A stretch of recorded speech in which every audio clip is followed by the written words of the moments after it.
Mengapa anak perlu proteksi penyakit kritis? Belajar dari Denada. Pentingnya punya asuransi penyakit kritis atau kondisi kritis untuk anak-anak dan remaja. Tidak hanya untuk dewasa saja tapi juga ada resiko penyakit kritis bagi anak-anak dan remaja. Anak Denada pernah terdiagnosa leukemia atau kanker darah. Denada sampai harus jual rumah dan apartemen untuk biaya pengobatan leukemia pada anak. Menurut data, 11.000 anak di Republik Indonesia kena kanker tiap tahun. Kebanyakan kasus sudah stadium lanjut. Mungkin ada yang sudah daftarkan anaknya asuransi kesehatan swasta atau minimal BPJS Kesehatan. Biaya rumah sakit amanlah buat para orang tua. Tapi kalau amit-amit anak Anda kena kanker seperti itu, mereka pasti butuh ditemenin di rumah sakit untuk perawatan yang tidak sebentar, bahkan bisa bertahun-tahun. Anda lebih pilih bayar orang untuk nemenin anak Anda supaya dirimu tetap bisa kerja, atau Anda sendiri yang nemenin? Diri sendiri dong. Terus kerjaan gimana? Penghasilan gimana?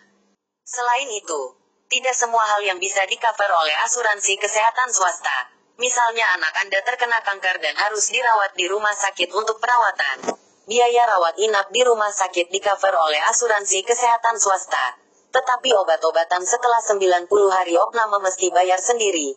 Ada juga hal-hal lain yang mesti bayar sendiri, yakni nomor 1.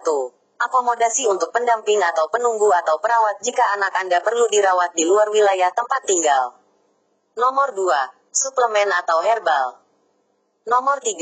Penghasilan yang hilang karena dirimu tidak bisa kerja demi menemani anak Anda di rumah sakit untuk perawatan anak yang tidak sebentar, bahkan bisa bertahun-tahun.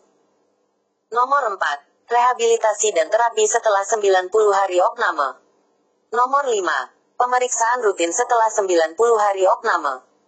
Nomor 6. Konsultasi dokter spesialis setelah 90 hari opname. Itu total bisa sampai 35 jutaan per bulan loh. Dengan anak Anda didaftarkan asuransi penyakit kritis atau kondisi kritis, akan cair santunan yang bisa dipakai sebagai pengganti penghasilan orang tua.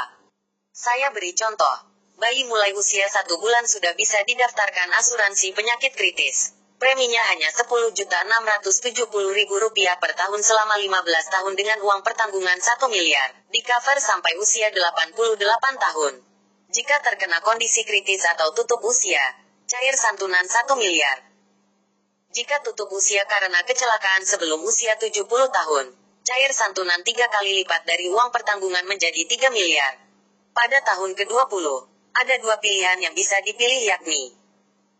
Pilihan pertama, kalau berhenti ikut program ini pada tahun ke-20, dapat cashback 100%, atau 100% premi kembali. Atau, pilihan kedua, melanjutkan program ini hingga usia 88 tahun dengan bebas premi. Jika sehat di usia 88 tahun, pasti cair 1 miliar. Nah, asuransi penyakit kritis ini fungsinya melengkapi asuransi kesehatan swasta atau BPJS Kesehatan. Mau dihitungkan premi? DM hitung ya.